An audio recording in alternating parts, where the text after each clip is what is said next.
And what about like your role selection? You've done things from Disney Channel days with Gotta Kick It Up, and also, not to mention, Real Women Have Curves. Hi, how are you? Real Women Have Curves. And also Ugly Betty. That was a 4-year season with them, and not to mention your Sisterhood of the Traveling Pants, of course, 1 and 2. So how do you pick these dynamic roles, or what goes through your mind when you're reading through scripts, or when you keep getting like a, hey, I have this role for you from like maybe your manager or something like that? Well, you want me to hold that? I think earlier on in my career, I was just lucky and psyched to get any job. You know, the Gotta Kick It Up and Real Women Have Curves were two really wonderful, fun projects.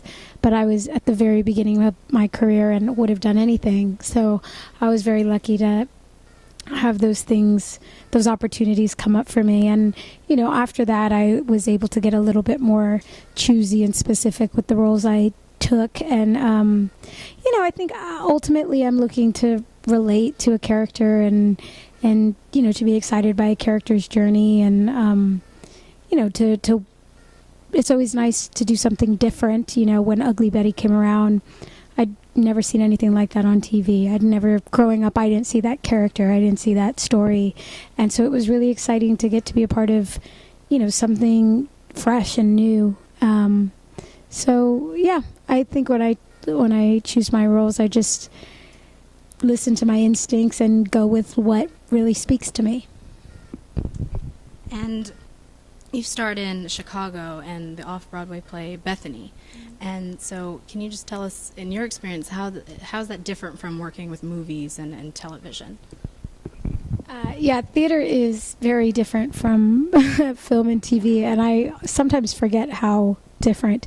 I did just go back to theater earlier this year, doing a off-Broadway show called Bethany in New York, and it's intense. I mean, it's all hard work. None of it is a breeze, but theater is sort of day in and day out, doing the same play, the same journey, the same character, and rehearsing is always my favorite part because that's where things are coming together and you're figuring things out, and every day is fresh and new. And then once you get the play up, and it starts to feel a little bit more like a job, showing up every day. And but you know, it's just a completely different muscle as an actor, and I find that doing theater really works me out and strengthens me as an actor, and makes me better at all the other platforms that I do.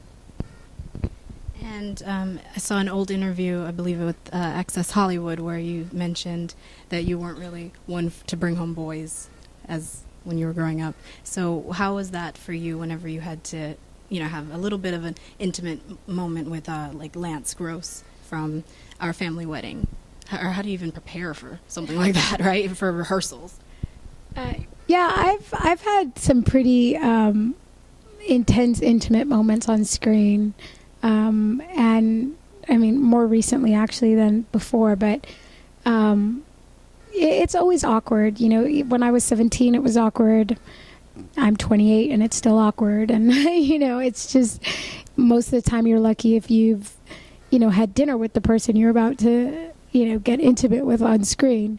So it, you know, it's always awkward, but you know, luckily I've had, you know, good actors and fun people to work with, and you try to make it as normal as possible, even though it's a very weird, contrived situation. And you just kind of try to bounce back, if you will. Yeah. And I read that your mom stressed the importance of, you know, a higher education. How was that when you told her, hey, I want to be an actor? You know, like, what was that like?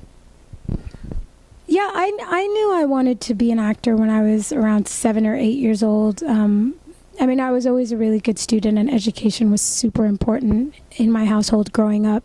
So I always knew education wasn't an option. I was going to stay in school, and I was going to go to college, and, you know, which I love and I'm so grateful for. I really value my education.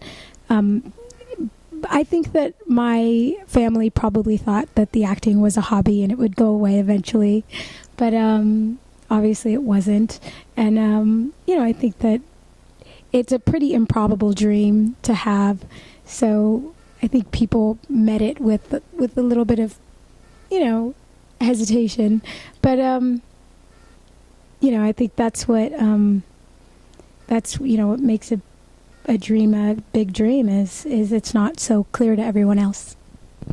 And you're going to talk to GSU Students Day. Is that going to be mainly based on your philanthropy, or what's the message that you want to leave them with today? It's a little bit of everything. I mean, background of me as a person, as an actor, how I got started, and my education, and how my life and my career has led me to not just, acting and being in front of the camera, but using my voice for other things I really care about. I've been very involved in registering young people to vote. I've been lucky enough to travel to a lot of developing countries to bring attention to women's issues around the world, and a number of other issues I really care about. And I've been, really rewarded with my involvement. Just it's personally one of the most growing and fulfilling experiences I've had has been finding out what I care about in the world and using my voice for that. So, all right, thank you so much.